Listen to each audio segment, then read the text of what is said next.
Story 1. I went to a party once where the combined weight of the two grill masters was 800 pounds.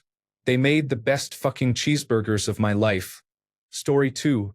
My mother-in-law said it has ground turkey and peanut butter, and there are tortillas and cheddar cheese. Story 3. The real sign. If the cook keeps saying, "Trust me," every 2 minutes, it's either a Michelin meal or a survival challenge. There is no in between. Story 4. The person cooking does not need to use salt. When that person has no medical reason to avoid sodium, people often state this in a proud or bragging way. For example, "My food is so good it does not need salt," or "I am so healthy that I do not even use salt." Story 5. If the kitchen smells amazing and the cook is humming or focused, you know it is going to be great. But if there is smoke, frantic chopping, or mysterious silence, brace yourself. It might be a disaster. Story 6. If I pull into the parking lot at Waffle House and the cook is outside puffing a blunt, I know that the food is going to be excellent. Story 7. If it's my mother-in-law, she is definitely the worst. She cannot follow a recipe to save her life and either undercooks or overcooks everything. Story 8. History. If I've eaten this person's food before, I already know whether I'm going to like it. A sad detour. My late mother-in-law was a great Southern cook who loved her food. She made dishes I could never replicate, especially her biscuits.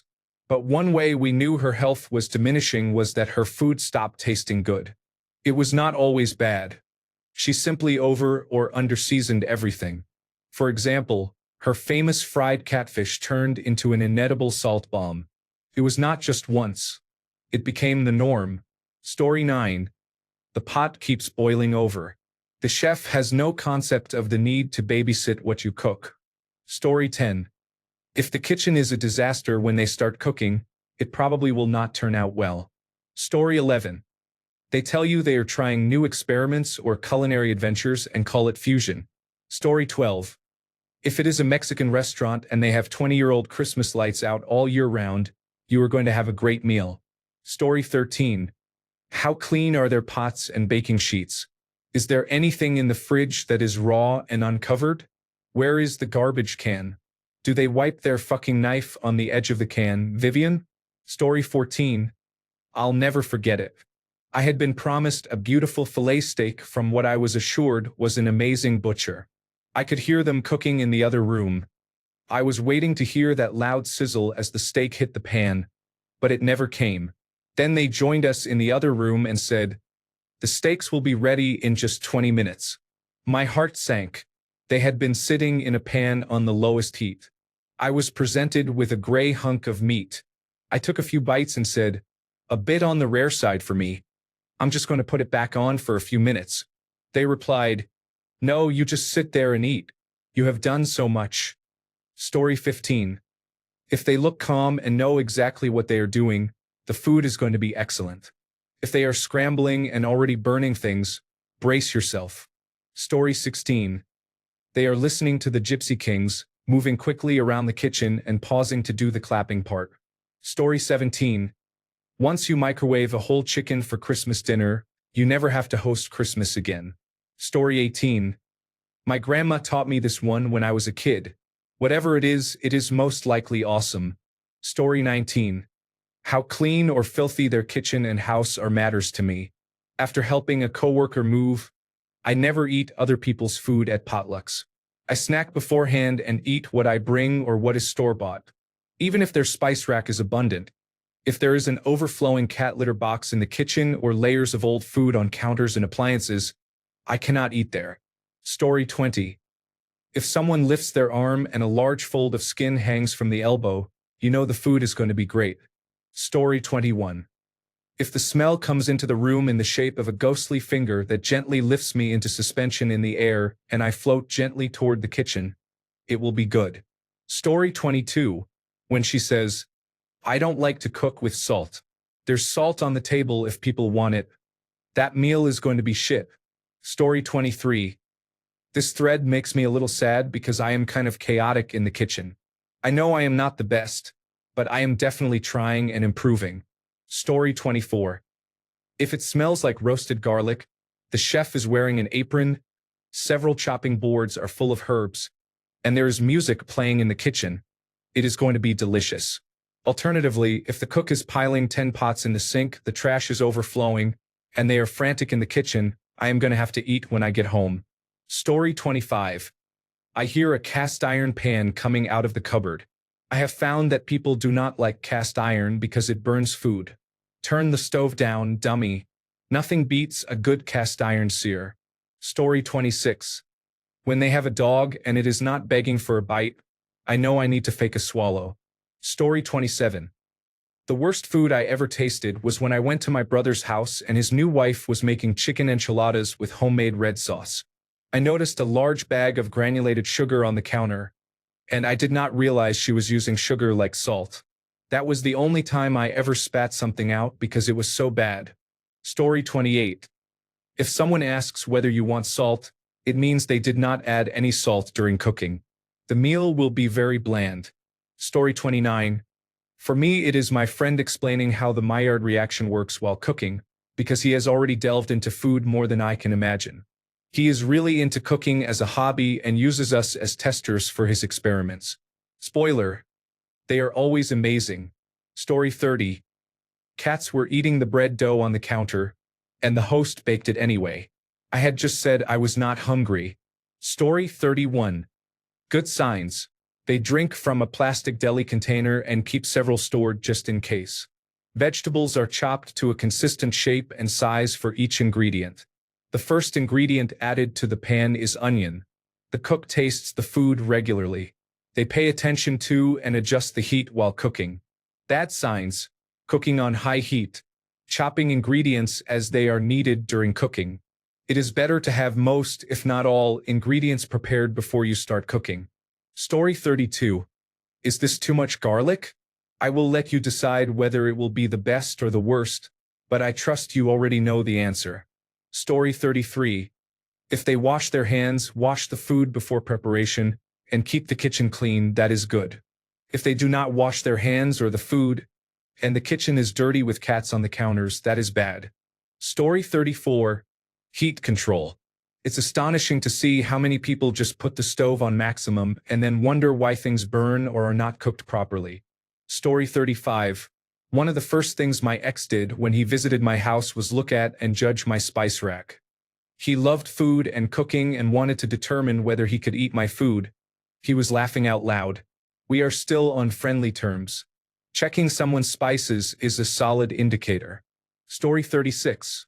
You look at their recipe book, and it is open to Minnie Jackson's secret ingredient chocolate pie. Story 37. The first time my former mother-in-law cooked for me, she asked if I liked broccoli. I said I loved it. We were going to eat at 5 in the afternoon, but she put the broccoli on to cook at 2:30. I had to choke it down. I almost threw up. Story 38. There is not a single packaged item in the entire kitchen, and everything is fresh. Need basil? It is in the planter outside. Bay leaves are by the neighbor's fence. Meat and fish are bought fresh from the market, as are the vegetables, eggs, and cheese. When people come for dinner, they bring a small cheese from the farmer they visited last weekend. Story 39. If someone has white pepper or black garlic in their kitchen, you know 1000% it is going to be an amazing meal, either Caribbean or Asian. Story 40. A messy kitchen, a cigarette or joint hanging from the cook's mouth with a perilously long ash, confident hands, tempting aromas, and humming all indicate an excellent meal ahead. Story 41. If they don't preheat their pan, I know I'm the one that's cooked. Story 42. If someone cooks without love and only for sustenance, it shows. My mother was not a good cook.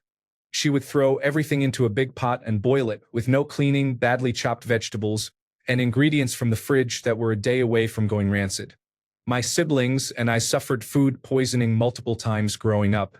She always tried to spend the least amount of time possible making something edible and would make a big scene about being in a huge rush to feed the family, which was funny because we rarely ate her food. If a dish required any prep to taste decent, she did not do it. She would just throw everything in a pot. Needless to say, I ate a lot of takeout until I moved out for college. Story 43. If they start tasting things as they go and adjusting on the fly, that is usually a good sign. The same goes for a kitchen that looks a little messy in a controlled way, like someone actually cooking instead of posing. A red flag is when everything comes straight from a box and they refuse to let anyone look because they are nervous. A relaxed cook makes a relaxed meal. Story 44. A good meal occurs when the cook tastes and adjusts seasonings as they go. This shows they understand what makes food taste good. A bad meal is when the cook uses a microwave to prepare any meat. Cooking a raw steak in the microwave is practically criminal. Story 45. Adding chopped raw chicken to a boiling pot of curry sauce and serving it 2 minutes later. Story 46. Do they burn the garlic? So I need to prepare myself. Story 47. If you see someone dump an entire bag of shredded cheddar into the salad bowl, and it is not a taco salad, leave. Story 48. Tin tuna mornay bake was the worst meal of my life. My mother used to make it at least once a fortnight. Story 49. When they're not paying attention to whatever is boiling or frying, they only worry about undercooking and completely ignore overcooking. It's terrifying how many people are shocked when I tell them that pasta can be overcooked. Story 50. Death metal is playing. It will be either the best or the worst. There is no in between. Story 51. If I walk into someone's house and I can smell onions and garlic being fried, I know I'm in for a good time. Story 52. When my kitchen gets destroyed by my professional chef brother, it is both the best and the worst. Story 53. A peek at the spice rack tells you everything, but the real confirmation is in the cook's vibe. Calm focus and pleasing aromas are a great sign, while chaotic energy and mysterious ingredients are a huge red flag. Story 54. It is 1972, and I am sitting in the wreckage of a plane crash somewhere in the Andes in Argentina. Story 55. When my mom and 2 aunts are in the kitchen following my late grandma's recipes, perfectly in sync while playfully bickering, there is no doubt everything will be delicious from the cornbread to the roast. Story 56. They say they are making spaghetti and have put ketchup on the table. Story 57. I had a sleepover with a guy who said he would make me pancakes in the morning. When morning came, I asked for them, and his hungover self said, "Oh yeah." He then proceeded to make dozens of perfectly cooked silver dollar pancakes. It turned out he had been a professional chef in a past life. They were golden, identical, and I was extremely impressed. Story 58. All professional cooks clean as they go. The food is ready and all the dishes are finished at the same time. Story 59. When they keep opening the oven like they're checking on a newborn. Story 60. People overplay the spice angle. You don't need a lot to make many good dishes. Salt, pepper, monosodium glutamate, a spice blend, garlic powder, onion powder, chili powder, and cumin. Use dried herbs if you don't buy fresh. We didn't fill a full cabinet until we started making many different dishes from various cuisines and needed specific items. Giveaways include when someone doesn't taste their own food and the general ratio of fresh to not fresh ingredients. Story 61. A few years ago, I went to the store with my now ex-boyfriend's best friend's girlfriend. She and I were more like friendly acquaintances. We planned to make dinner for everyone after they had been working outside all day. At the store, I asked if she had certain ingredients. She said yes, so I did not ask about things I assumed were common. I bought dry dill and she said she would get some too, so I assumed she liked spices and cooking. Dill seemed normal to me. I thought anyone who cooks regularly would have it. When we got to their house, she had canola oil but no olive oil or other oils. Only garlic salt but no garlic powder and no fresh garlic. Only jarred garlic. This mattered because we were making a fresh seafood chowder. She had regular ground black pepper, table salt, and paprika. Those were all their seasonings. They also had Miracle Whip but no mayonnaise. I realized later that she had bought dill because I had bought dill. For her birthday a month or 2 later, I made her a basket of spices and cooking supplies. I visited a few times and we cooked together, and I taught her some recipes. It was practical, thoughtful, and a fun way to spend time together. The meal was not the best, but it was not the worst. Story 62. Best. They start peeling and chopping garlic. Worst. They pull out garlic salt. Story 63. Cleanliness. If they have yesterday's dishes in the sink or cats walking on the countertops, beware. If the kitchen is reasonably tidy and organized, it is probably going to be a good meal. Story 64. There are many ingredients and the chef understands chemistry and physics. How and when heat is applied can be as important as the ingredients themselves. Story 65. Unique choices? Ever been to a Thanksgiving dinner and seen a monkfish? Your experience will either be the most unexpectedly amazing food experience of your life or the most predictably weird thing you could imagine. Story 66. They must have the floppy fat on the back of their arms. That means the food will be good. The whole arm must look like a ham hock. Story 67. What color is the chicken? White. That is a bad sign. How many times do they wash their hands while cooking? Not a million times. I do not trust them. Story 68. If the meal is prepared by anyone in my family or my friend group, I can count on it being delicious. They are excellent cooks, and I have never had a horrible meal. Story 69. Kitchen hygiene, hand washing, and food plating. Story 70. They were constantly scolding the cat, who kept materializing on the kitchen counter, on the stove, on the refrigerator, and on the table. I made up a doctor's appointment, thanked them for their hospitality, and skedaddled. Story 71. Freshness of ingredients and knife work. The latter is especially important. Someone who knows their way around a knife knows what they are doing. Story 72. When it smells so good that I can taste it with my nose, we're talking about a generational meal. Story 73. Best sign. They taste as they go and adjust seasoning multiple times. Worst sign. They are confidently following a recipe they found 10 minutes ago and refuse to deviate from it, even though something is clearly burning. Story 74. If she removes the smoke detector batteries before she turns on the stove. Story 75. Sometimes they say it's not good. In that case, they know what they are doing, have anxiety, and are perfectionists. It's going to be amazing. Other times they say it's pretty good, but it will be bad. They compromise, they don't know what they are doing, and they are preparing to gaslight you. Story 76. If it is my mother-in-law, the food is either an unholy abomination or the blandest you have ever eaten. She has two problems with cooking. 1. She assumes foods of the same color are interchangeable. 2. She believes spices should be used very sparingly. She often halves the amount called for in recipes, if she adds the spice at all. All 3 of her spices have been expired for years. Story 77. The clearest sign you are going to dislike the food is when they refuse to add salt. The food will be bland.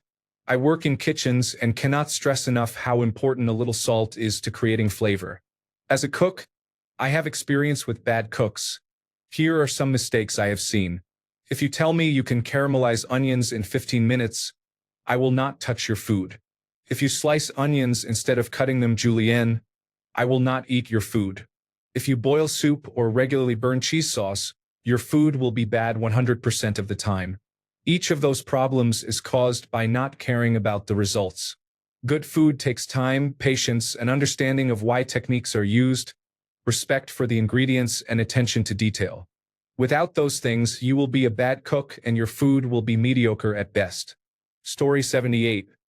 If I walk into the kitchen and see a spoon marinating in whatever is cooking, take your fucking utensils out of the food while it is cooking. My God. Thanks a bunch for sticking around till the end of the video. Remember to subscribe, and until next time, stay awesome and goodbye.